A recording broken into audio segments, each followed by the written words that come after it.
everyone, how are you doing? I hope you're doing well. I hope you're helping your parents and you're keeping safe. We can't wait to have you back.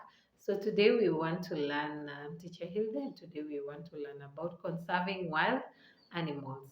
Now, the last time we talked about conserving soil, we talked about conserving water, and today I want us to talk about conserving wild animals. Now we have some small wild animals which are able to damage our crops, and also some attack domestic animals kept on the farm.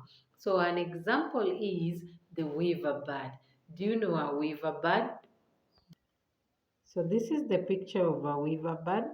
Now weaver bird often damage the crops of cereal crops, and such as the maize, the sorghum, the rice, among others.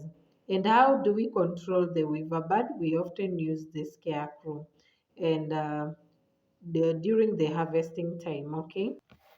Okay, then we also have the eagle.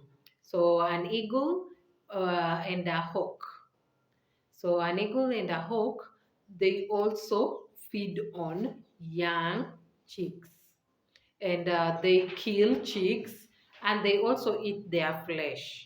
How can we control the eagle? I'm sure you've seen sometimes at home or when you go to visit your grandparents in the village. You often see sometimes they use the scarecrow, and sometimes they can even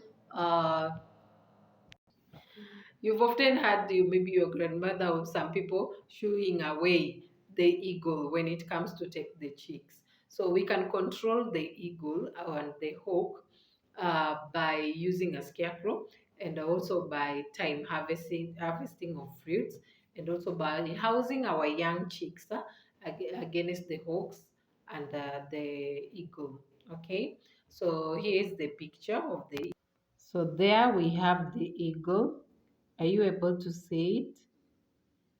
Good job. Okay. Then the other animal that we have the mouse bird. So mouse bird often damage ripe fruits or guavas and tomatoes, and it also feeds on leaves of beans, seedlings, and flowers of some crops. Now, how can we control the mouse bird?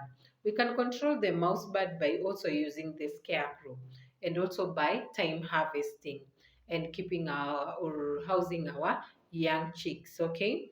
Then we also have the squirrel. Now, squirrel often eats grains of maize and the bark of some trees. And how can we control the squirrel?